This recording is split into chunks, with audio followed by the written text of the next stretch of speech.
Okay, everyone. Thank you all for those of you who are joining us this round.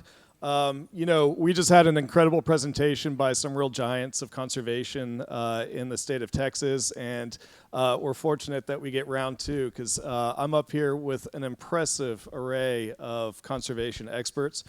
First of all, my name is Ben Eldredge. I'm with the Heart of Texas Conservancy. That's our newly minted brand name as of yesterday, Earth Day 2025.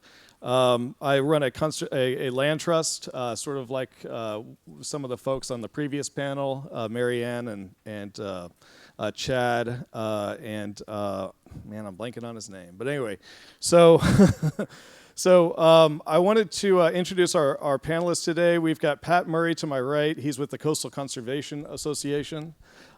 Jennifer Pollack with the Harte Research Institute. Preston Smith with Wildwood Environmental Credit Company, Zach Spector with Texas Parks and Wildlife, and Gregg with the Texas Parks and Wildlife Foundation. So please, if you would, just give me a round of applause for these awesome people. Now today we're going to talk about innovative conservation finance. The last group that you heard from was talking a lot about the need for public funding, and I will speak to that a little bit, and I think Zach and Merrill might have some comments there. But we're going to be talking about some strategies to help the private sector also show up to support conservation, and hopefully enlighten not only you all, but each other about the opportunities in conservation financing. So if it's okay, I'd like to actually start on the other end. Merrill, you and Zach, you both share sort of the same first name, Texas Parks and Wildlife, but you are with the foundation, he's with the department. Could you tell us the difference between the two, or how you all work in synergy? Sure, absolutely. It's great to be with everyone today. So Texas Parks and Wildlife Foundation is the official nonprofit partner of Texas Parks and Wildlife Department. The department is the state agency that oversees, I think, 1.4 million acres of public land for the benefit of citizens managed for conservation. We were started about 35 years ago to provide a way for the private sector to support the work of Parks and Wildlife Department beyond what the state appropriation could provide for the agency. So what does that look like in practice? We help acquire land and develop new state parks. We do restoration and conservation on imperiled ecosystems like native tallgrass prairie, coastal barrier wetlands. We raise money for species work, pollinators, black bears, oysters, desert bighorn sheep. And then we also provide funding for our Texas game wardens, which is our conservation peace officers. We raise money to provide specialty equipment and also have helped build their state-of-the-art training facility.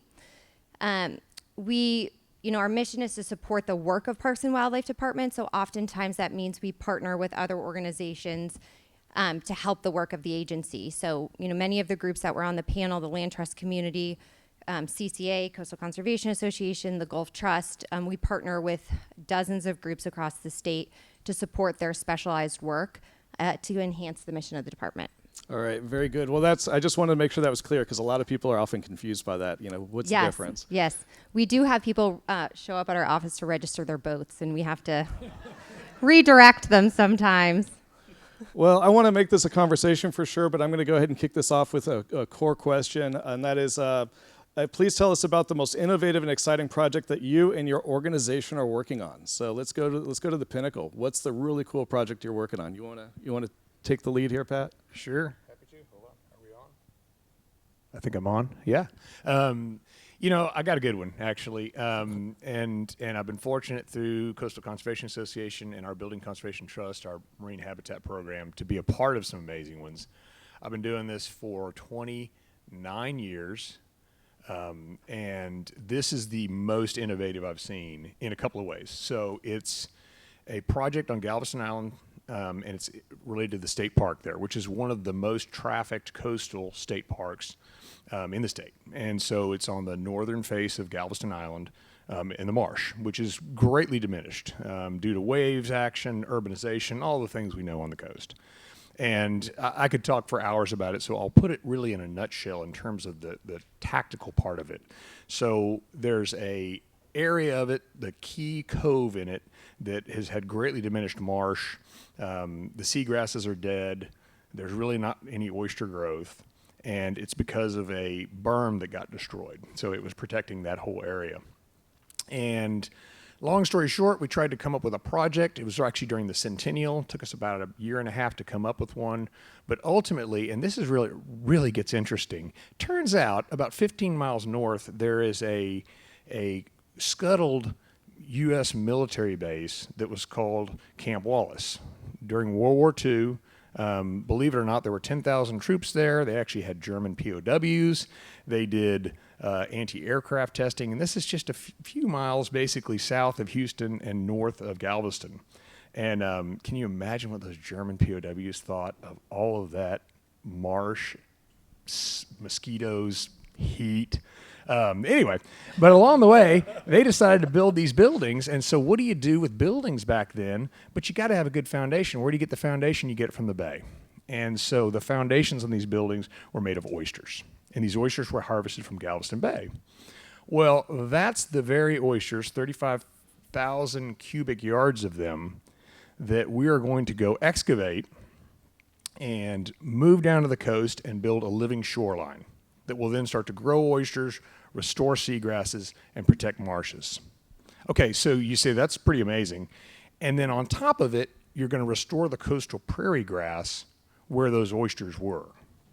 And so how do you get that done? The only way is through a massive partnership. And so it's a partnership between Texas Parks and Wildlife Department, the Texas Parks and Wildlife Foundation, CCA, Building Conservation Trust, Ducks Unlimited, University of Houston Coastal Center. It goes on and on and on, all the partners you have to get to make something like this happen. But what you see in that, the last panel ended with a moment for optimism. Well, I'm going to start with a moment for optimism, which is that kind of innovation in terms of finding projects and then putting together partnerships and then coming up with the dollars. That's an amazing story. Those oysters were harvested from Galveston Bay 80 years ago, and then they're going back into Galveston Bay. That's a Job-like story for an oyster. It was buried, or maybe it's Lazarus, and it was buried and brought back and is now going to be brought back to life. And so I think there's a couple lessons there. Is number one, conservation might be right below our feet. It's going to take innovation and finding ways to get things that we can recycle back into the coastal environment and restore it. But also that there's always hope. There's always an opportunity to make those resources better. And I think that project, as important as it is for that cove, is emblematic of what we can get done. Well, so I'm glad you talked about the optimism because, one of the things we talked about is that conservation really is sort of sourced in optimism and can-do attitude and an innovative mindset. That is something that we were talking about before this panel. That's a hallmark of sort of Americanism, if you will, is to be innovative, leaned in, and can do. And so even though we know that we're daunted by lacks of shortages of funding in some areas, that's really the theme here, and that's what you just demonstrated to us. So Jennifer, could you talk to us a little bit about what you're doing along the coast and how you're leveraging limited resources to great effect? Yeah, I'm happy to build off of what Pat said, because I'm the other coastal voice up here, and I'm going to just talk about oysters as well. We have a lot of really exciting projects going at the Harte Research Institute, working with graduate students and partners to conserve and restore coastal habitat. But one of the most exciting that we're working on right now is a project designed to understand the role of oyster reefs in capturing and storing carbon. So as many of you know, there's a lot of work that has been done, say, in planting tree farms, coastal vegetation to help trap and store carbon. So all these plants do that in the same way. They photosynthesize, they take up CO2 from the atmosphere, and then they store it in their tissue and most importantly in the soil around them. If you've been to South Texas, we don't have a lot of coastal vegetation. We don't really have places where you could plant a tree farm. There's not a ton of marsh that can be restored down where we are. So we're looking for other coastal habitats that can provide these co-benefits. So you get the habitat benefits, but you get other benefits as well.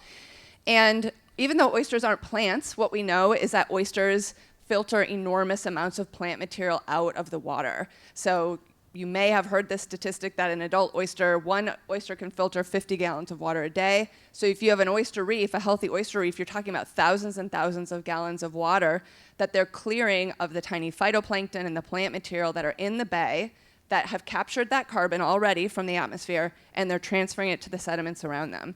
And so the idea here is, can we take coastal habitat restoration and connect it to things like this development of new carbon markets and new carbon credits that can come up with new innovative finance mechanisms that can help both conserve where we know reefs are that have already trapped carbon, and also if there are investments that are going to be made in habitat restoration, that we can help direct the best places and the best ways to restore those habitats to have that long-term trapping of carbon in these areas that we're not able to do it right now very effectively.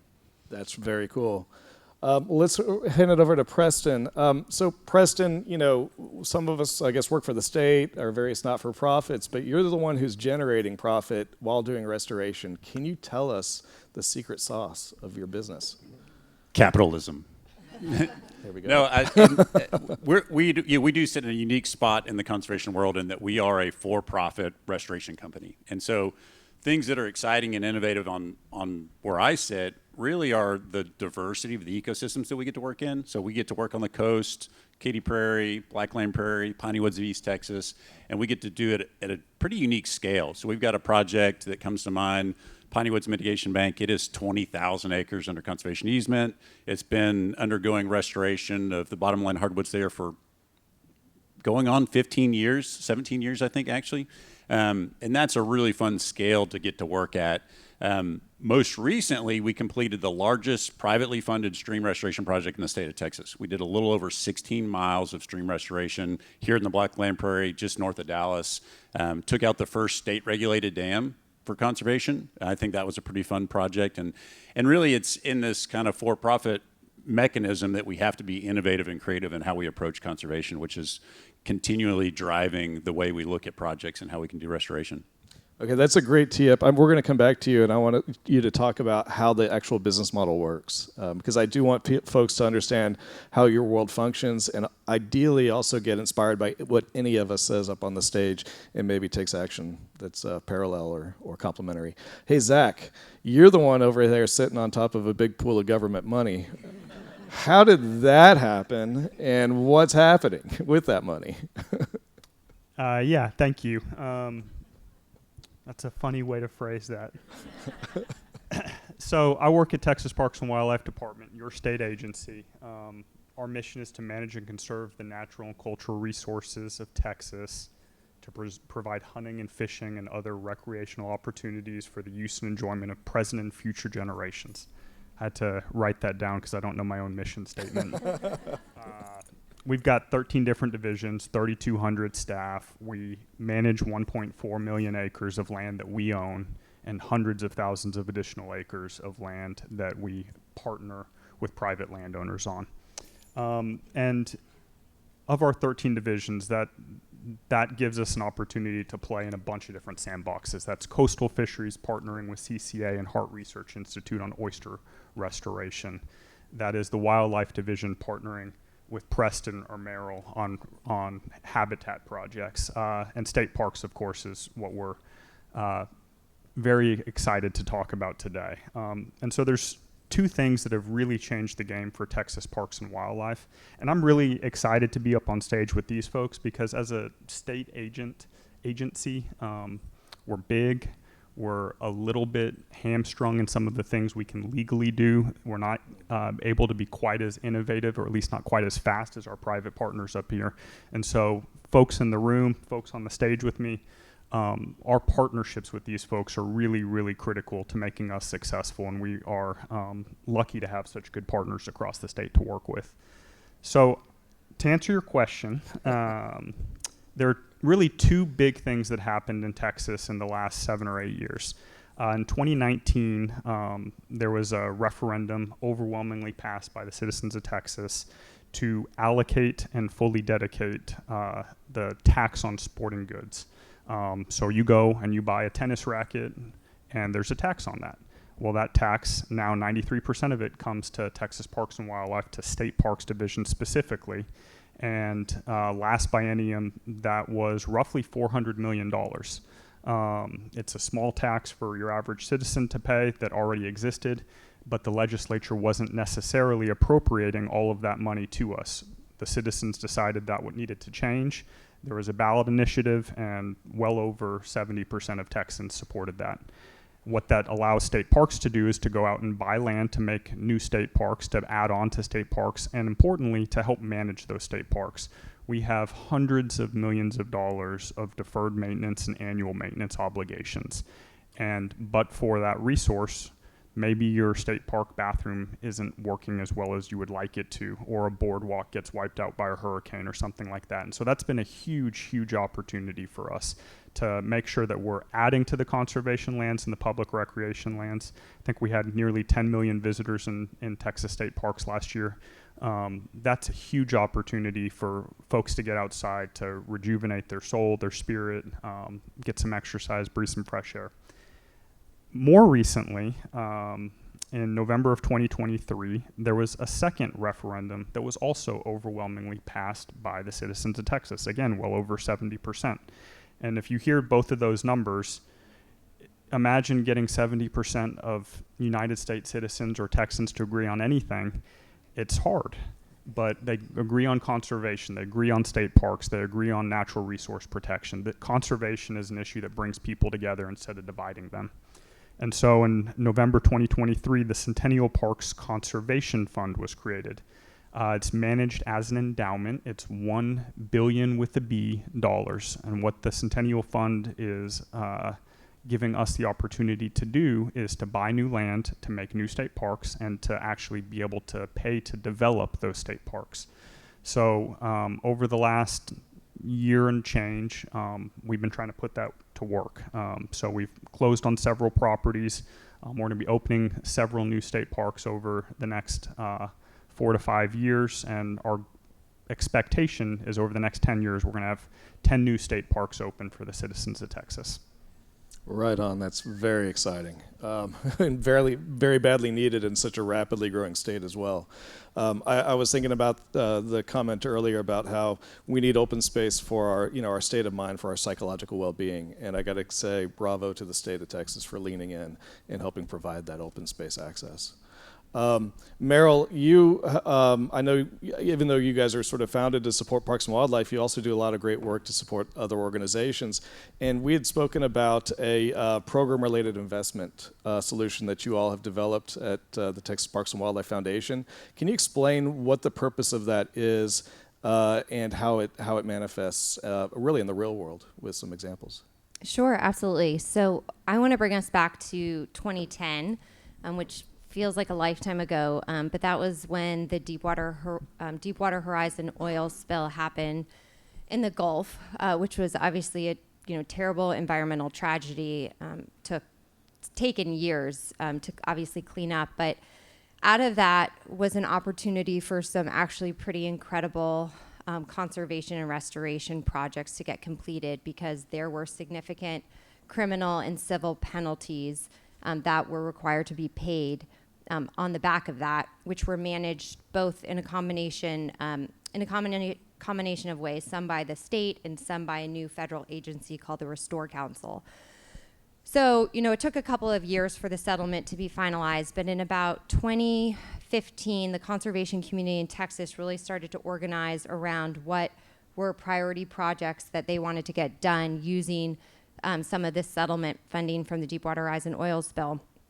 And the settlements were structured in a way that the money came in in annual installments over a 10 to 15 year period. So it's not like all of a sudden there was like $1 billion to work with. States really had to figure out how to allocate limited resources annually towards different projects. And as you can imagine, there were some incredible projects that were being proposed by the conservation community, across the Gulf. So Parks and Wildlife Foundation was involved in a $50 million project along with the Nature Conservancy and the Conservation Fund called Powderhorn Ranch. It was about a $35 million acquisition, but it had to be done in 3 different installments because there wasn't enough money up front to purchase the tract at one time. So on the back of that, our foundation kind of thought to ourselves, what is a way that we could do this better, simpler, and minimize costs that, come from having multiple closings on a land deal.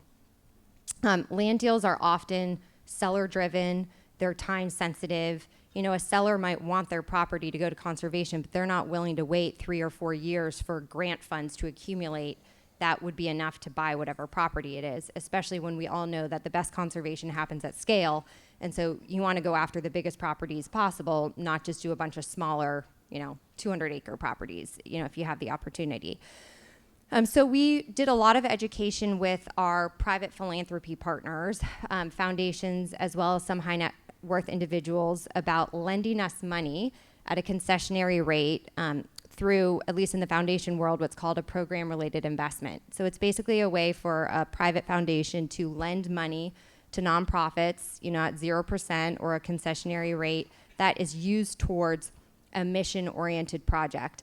And then the money can be repaid at a later date or not at all, but it's different than a grant. It's considered a loan. So we went out to a number of our foundation partners and basically pooled together a lot of these different loans and created essentially like a financing vehicle that we could lend money, to ourselves for Parks and Wildlife Department projects, but also to other nonprofits where they were able to go out, buy a property, not accrue any interest rates for, borrowing the money from us, and then they could wait until the money was available from one of the Deepwater Horizon grant sources to pay us back.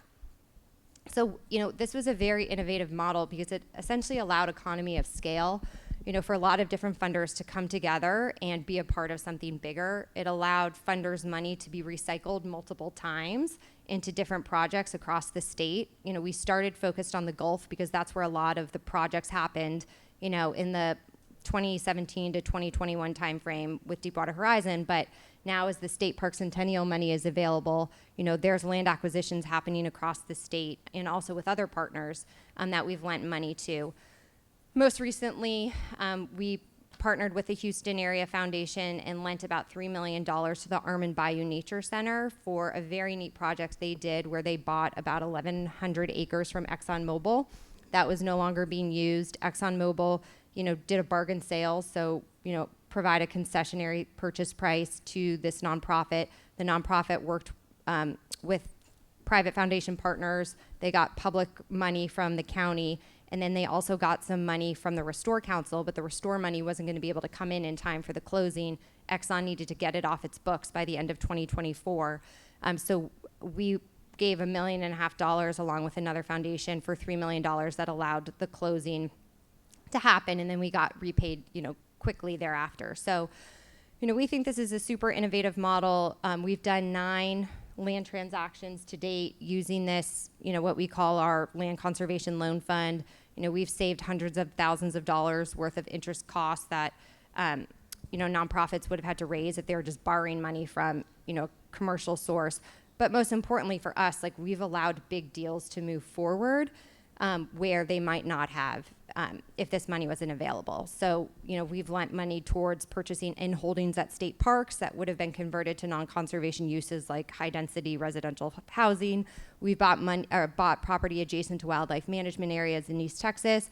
And we've also purchased tracts along Follett's Island down on the coast that we're going to be subdivided into a ton of, very high-density, beach cottages right in the middle of what's a coastal management area.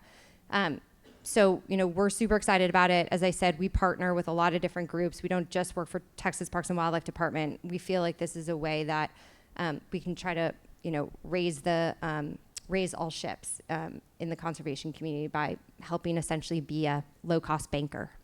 Right. So these bridge loans you said they're basically 0%? Yes. Wow. So how do you keep that sustained? Is it just sort of like a subtle drawdown, and then you just look to funders to refinance you? Yeah, I mean, we ask for 0% from, so if a foundation is going to give us $2 million towards this loan fund, we ask them for 0% because they're essentially treating it almost as a grant that is recycled back to them. And then we pass through that same interest rate to our foundation partners, to our nonprofit borrowers. We obviously due diligence our deals very well. We don't lend to something where there's not like a known repayment. We're typically just bridging the gap between when someone has to close on a property and when a grant fund is coming through. So obviously the credit worthiness of our projects is really important because we want that money to be repaid so it can then be used towards another project in the future. And then I'm guessing when that money is maybe stagnant with you all, it's invested to hopefully. Yes. And so the way that we can, not charge for it, we don't do loan origination fees, we don't do anything, is because when the money is sitting with us, right now it's earning a decent rate. We retain those monies and we dedicate them towards this program. We don't just put them into our general operating. We use those money to pay for legal costs of review of projects, staff time to due diligence deals, things like that. But that way we can essentially have this be a zero cost option to our borrowers. That's very cool. It seems like a model that could be expanded upon significantly. Yeah, we hope to grow it. As I said, we've done 9 deals, almost $10 million worth of loans, but we hope to grow this significantly. Very cool. Go ahead. Can I add in on that? Please do. It's a really, really helpful program for NGOs and for state agencies. There's a lot of public money out there for conservation. There can always and should be more. But you've really got 2 issues. It's a timing issue, and the bridge financing is critical for folks to be able to go and meet the needs of a seller. Because if you're selling a ranch, we saw 1,000 acres of working lands are lost every day in Texas. You put your 1,000 acres for sale, you're going to sell it to the first person because you've got needs, you've got pain, you've got family, maybe somebody's sick, whatever it is, you're going to take the first deal. You may want it to go to conservation, but if it's going to take 2 or 3 years, you just can't wait. And so I've seen this be incredibly useful in that regard. And then they recycle the funds over and over. And so $1 million gets used on multiple projects. And once that project closes, the next one, then the next one, then the next one. So it's got a great return on investment. So it's a really, really, really useful. And it sounds like you always have sort of a buyer, somebody who's going to come in and repay that loan in a certain amount of time. Is that fair to say? Or do you ever just wing it and just hope the buyer comes along? No. Okay. Very safe investment strategy. I dig it. Well, hey, since Zach, I do have a question for you. You have the state has this fund, the Centennial Fund. How is that managed? It's not just simply being spent, is it? No, it's being managed as an endowment. It's invested through the Safekeeping Trust. And we're generating about 4% a month right now. And so what that means on $1 billion is $4 million a month, $40 million a year. We did a little bit better than that last year. Who knows what's going to happen this year? And so that's continuing to accrue interest on a monthly basis. Right now, we are working off the interest only. And so we are letting that build up. We've got a couple of projects that we've successfully closed with other funding sources. But once we get a little bit more money in the pot, we're going to start drawing that down. And so that's going to be used to buy land. We've got some really exciting projects on the horizon. So far, we've more than doubled the size of Enchanted Rock State Natural Area, which is probably the 4th or 5th most popular and busiest park in Texas. We just created a new state park, 2 closings totaling over 3,000 acres. We're looking at a property right now that, if we're successful, it would be the 2nd largest state park in Texas at over 50,000 acres. And so it's just an investment, and it creates an opportunity for us that we've never had before. Is it expected to grow beyond, say, the $1 billion over time while you also peel off some funding, or is it basically just going to be $1 billion which keeps accruing return on? If the legislature or others decide to put more money into the fund, it could grow that way. Otherwise, it'll just continue to grow its interest, and then we will spend down the interest periodically. Very cool. Very cool. Well, hey, let's come back to the coast. Pat, how are you financing this really cool, or really kind of how is that partnership working that's restoring this incredible shoreline? Yeah, it's and this one it's funny. One thing before I start, I do think the model you all just talked about is something we really do need to sort of pause on for a second. It was really striking me, even though I'm very familiar with what they're talking about, the creative financing that Merrill referenced, and I'm very biased. I've been on the Parks and Wildlife Foundation board for many years, and a big fan of the foundation and of Merrill. But she was really what helped bring that model to the foundation. She came from a little finance company you may have heard of called Goldman Sachs. They know a little bit about creative financing. But I think the point in that is that what we're really bad about, and I know at least, well, I'll just indict us in CCA, is we tend to always look inward, and we look at the models that we've been doing, what's been working. And it's by going outside of our space that you find true innovation. And looking into some of the spaces where they've been doing social impact bonds for years related to recidivism in prisons or whatever it may be, is that finding these creative models is probably where our future is. And so where we find a lot of our funding is through partnerships with corporations. And believe it or not, the oil and gas space is one of our greatest partners. And that's how we help to create many of the reefs and marshes and offshore reefs that we do. And I think also, too, it can be accretive in science. And we work really closely with the Harte Research Institute. And the work that Jenny referenced earlier is critical because carbon sequestration, we all care about that. There's a lot of oil and gas companies care about that. And if it can be shown that indeed oysters do what Jenny is finding out they do, then think how many reefs we can build. Think how many people that incentivizes to help fund that. And I mean individuals to major integrated international companies. That's a huge window to the future. And what's funny is where I think that hits is maybe not on the partnership with creative finance, but with really creative vision in science. So I think by getting all of those together where you have the money and you can get the science to underpin it, then you can drive it to conservation, and that's where you'll get your value. Okay. Well, I still want to ask you the same question, though. Oh, sorry. That's the problem when you give me a mic. So how is it that you guys are, how did this project come together? It sounds like you have a lot of partners. We had a lot of partners. This is the most of any project that I've been a part of. And it was getting that group together because we knew we wanted to do something for the state park. We knew we had a severe ecological decline there. And it was getting together the folks from the foundation, from the department, from the CCA side, and getting scientists and ecologists and everyone together. And that's how it pieced together. Of somebody even knowing that there was this oyster shell sitting miles north of the bay and that it had been harvested 80 years ago, going in, doing the due diligence to make sure you could actually use the oyster.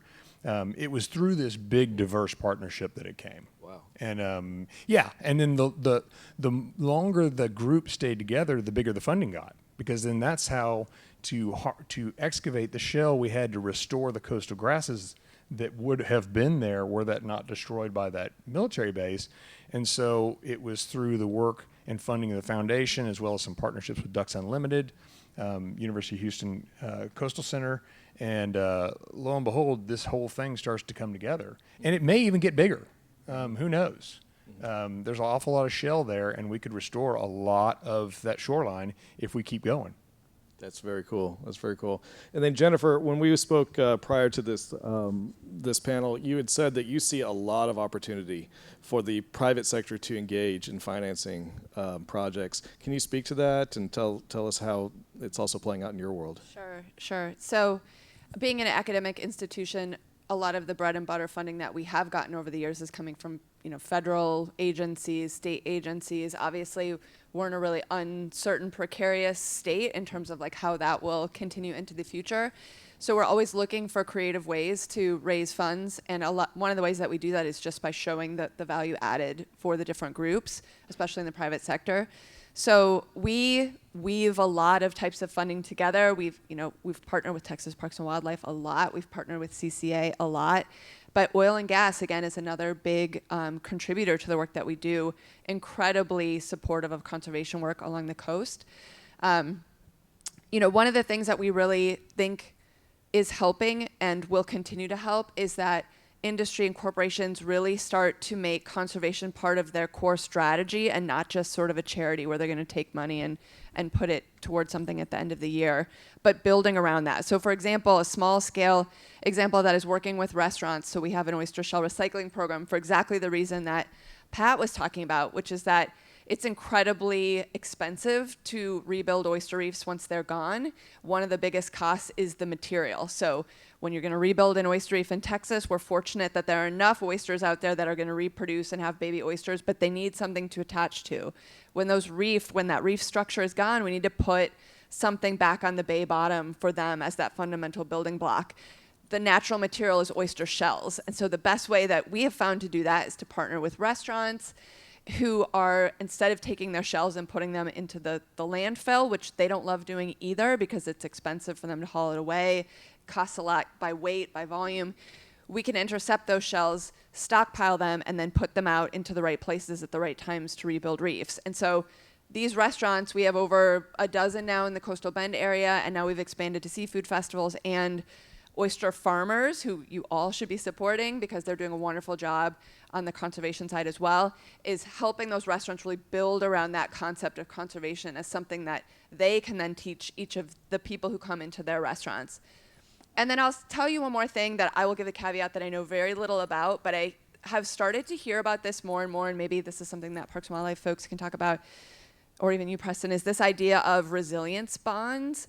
There's not really any good examples of this happening in practice, but there's conversations around if you're going to be conserving or restoring something that reduces risk, so reduces, say, damage from storm surge or erosion from, wave action along the coast or, wind-driven flooding or something like that, that would then result in a reduction in the form of, say, insurance premiums or insurance payouts, then that delta, that amount that you're saving, could then be directed towards more of those risk mitigation efforts that are related to coastal conservation and restoration along the coast. And so I'm hoping that people who are much smarter than me in the economic space, I'll toss this to Dr. Yaskowitz, maybe it's something he can run with, is trying to develop, how can this be a creative way to re-incentivize those investments that we know are actually going to have monetary benefits along the coast.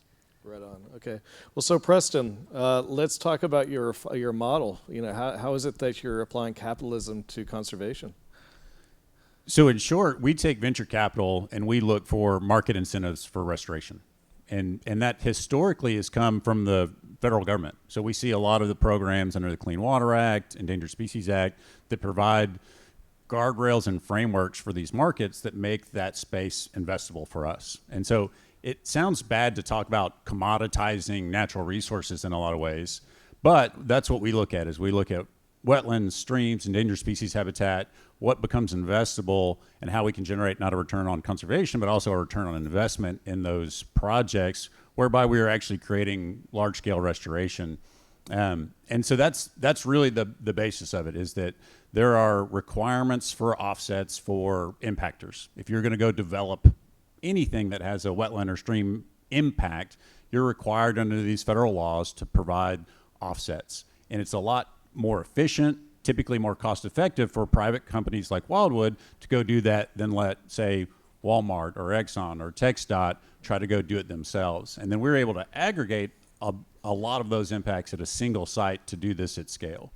So let me just run a thought experiment by you to see if I'm understanding. So you would purchase, say, a degraded property or habitat, restore it, put a conservation easement, restore it, and sell the credits for that restoration. Is that right? And then put a conservation easement on it and write off your capital gain.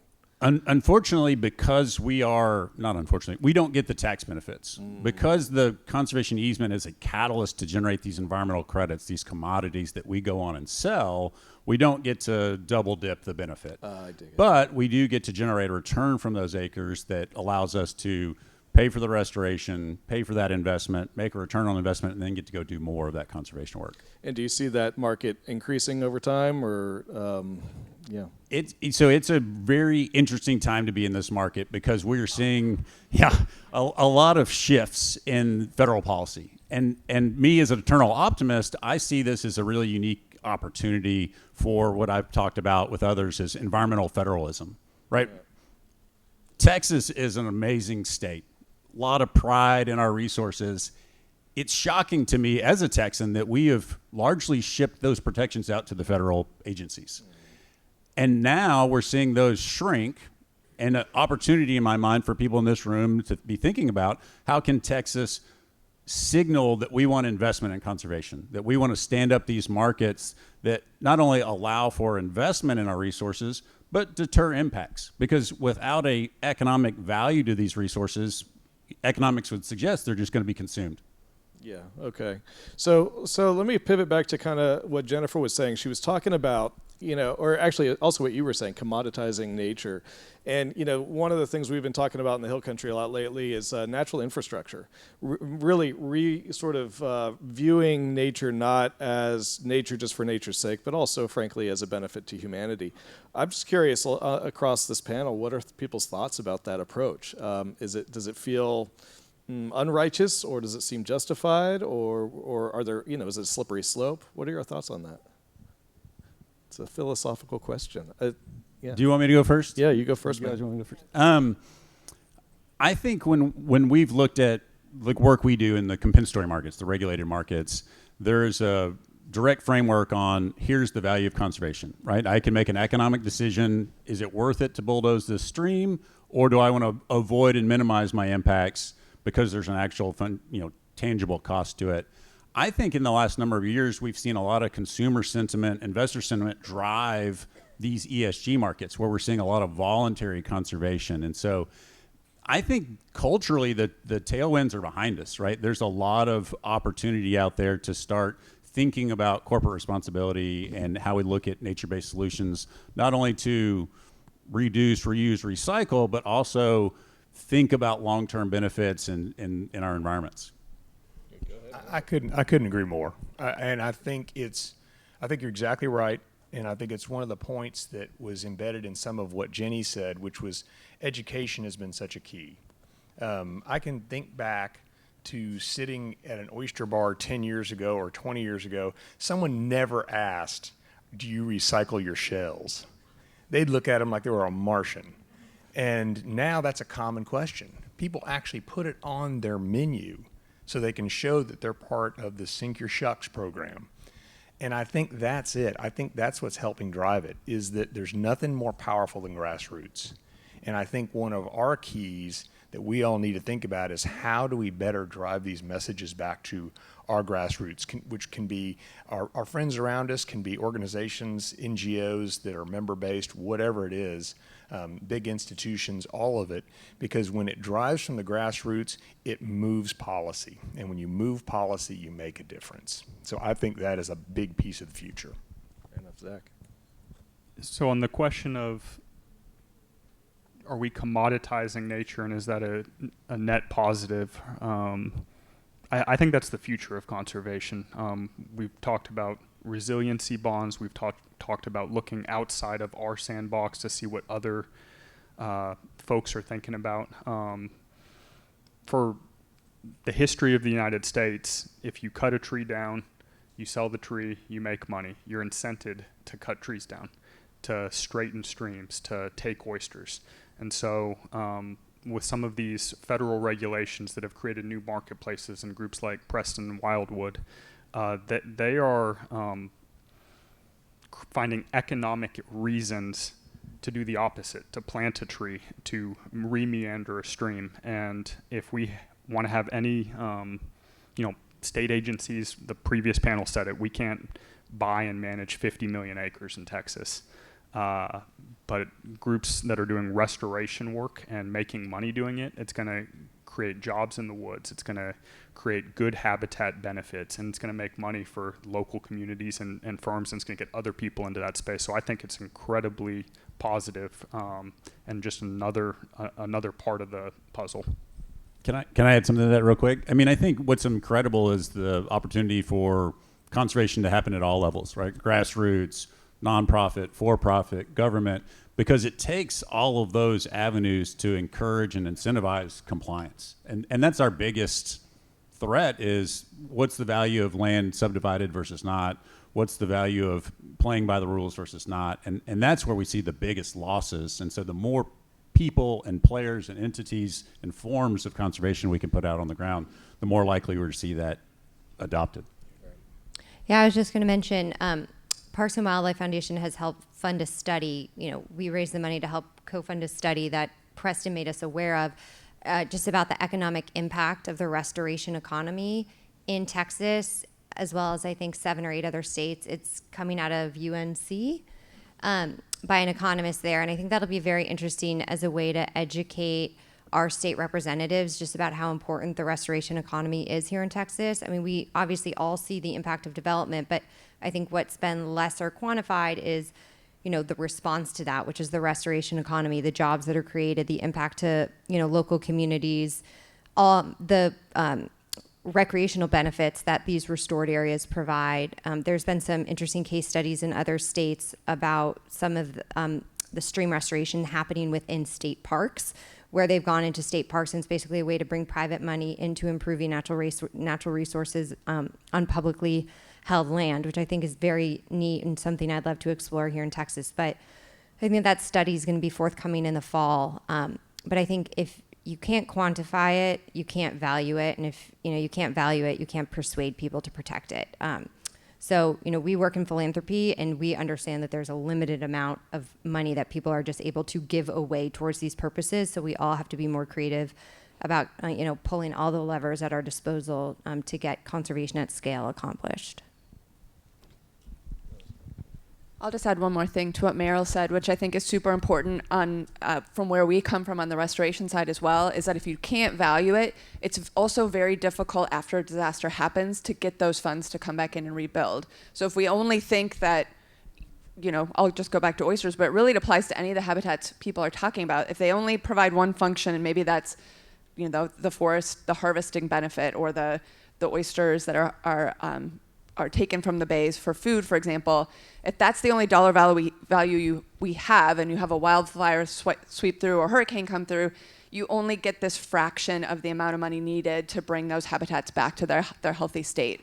So also making a case for those things after disaster requires the data and the knowledge of those myriad values that these different habitats bring. Right, and I think it also lends to the logic that an ounce of prevention is worth a pound of cure as well. That we do need to do what we can to try to prevent healthy habitats from being degraded, and then the cost of restoration becomes astronomical by comparison to some simple conservation. I'm thinking about, we talked on our call talking about this session about, that there are benefits to companies, that some companies are starting to show up and lean into environmental work. Because out of really their own self-interest. Does anybody have any of you all have any thoughts on what that self-interest looks like and how companies can show up to support that? Yeah. I can kick us off only because we recently, this program is fresh in my mind. We've had a partnership with HEB for about the past 4 years. They were the inaugural sponsor for our Texas State Park Centennial, which was the 100-year anniversary of our state park system in Texas. They basically helped us raise money for all 89 parks. So every park got, a new piece of equipment or a park improvement. But it was also, mostly just a public awareness campaign that we activated within HEB stores. But that basically kicked off a relationship that Parks and Wildlife has had with HEB that's really gone deeper. And we came up with a program with them that's launching this year called Pollinators in Prairies, which is all about education of general citizens about the importance of pollinators in our food production. I think not many people know that 1 out of every 3 bites of food we eat, pollinators are responsible for. So HEB is not only providing funding to do habitat restoration for native tallgrass prairie, they're also working with consumers that come into their store, providing, native seed packets. They're selling natives in their stores. They're trying to encourage people to plant pocket prairies in their backyard.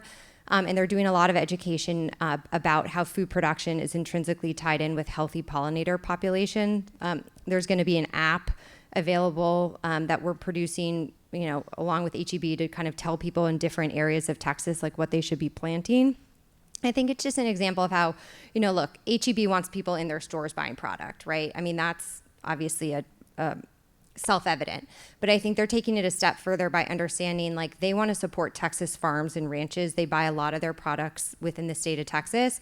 They understand that our food supply is incredibly important, and they want Texas citizens to care about where their food comes. So I think this is just an example of how, if you can find mutually aligned goals that you have with a corporation, you can come up with really creative ways to engage the public in what you do, and also actually see some restoration happen on the ground as well. Great answer. I think it's also encouraging that we're seeing companies look beyond carbon, right? That was the only conversation for a number of years, and now you're starting to see water, biodiversity, and these other concerns, because not every company just needs carbon. There are other uses and applications out there. Right.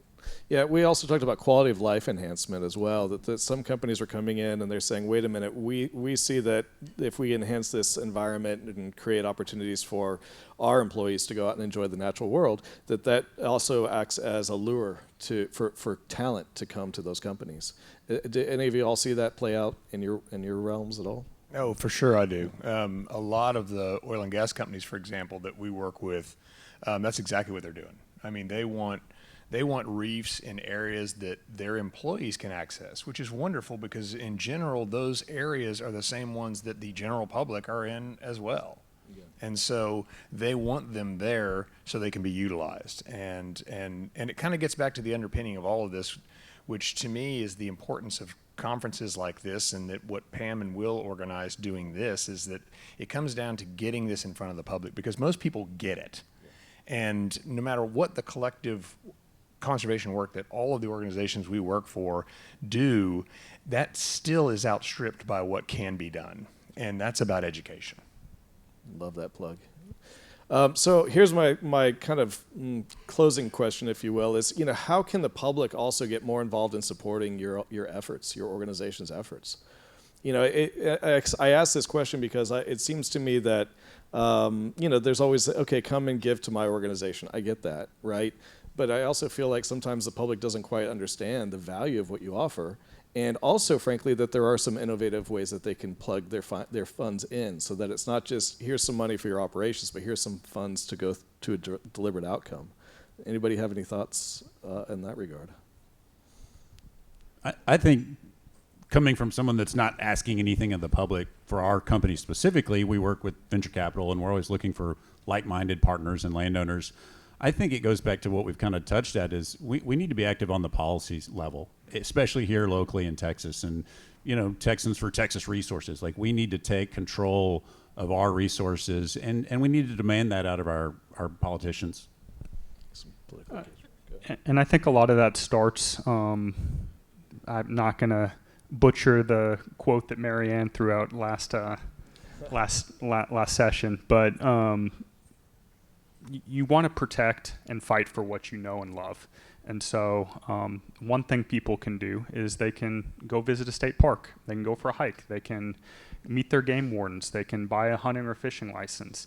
Go outside and enjoy the great state of Texas. And if you do have fun enjoying it, then maybe you want to think about what else you can do at that point. But I think it starts with knowing a place and loving a place and enjoying a place. And then you inevitably educate yourself, and then that's when policy happens. That's when grassroots advocacy happens. That's such a good point. And it really gets down to join something. I mean, be it an NGO, be it going to a park, because behind that is intention. And if you set that intention that I'm going to get involved, that's more important than whatever you joined. It's more important than that individual park. It's intention that sets the future. Yeah, it translates into dinner table conversations. Go ahead. I'd also just add providing the opportunities for people to get involved in those places and those spaces. So state parks is certainly such a wonderful place where people can connect with the outdoors, and I think each of those connections then turns into somebody who believes and wants to steward that land that they've really enjoyed.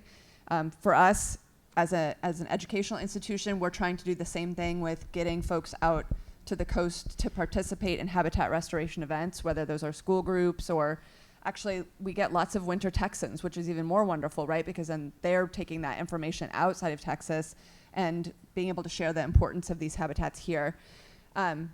And so I think that there's a lot of ways to just provide those opportunities, and then also when you have those opportunities to then provide some education on top of it. Well, so, in that vein, I'm also going to put a plug in for conservation bonds, county, city conservation bonds. We talked about, protecting the natural infrastructure, the ecosystem services. We sold one in Kendall County, our organization in collaboration with the Hill Country Alliance and the Trust for Public Land and the Nature Conservancy, a $20 million bond to the citizens, and they were very strongly in favor of protecting water resource land.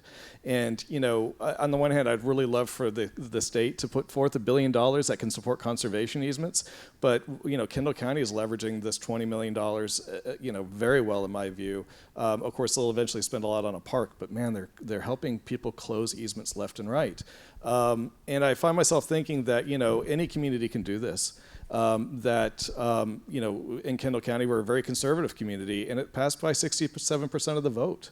And so I guess that would be one other encouragement to the public is, go to your county commissioners and or city council and say, hey, I think we ought to run a bond for water resource protection lands.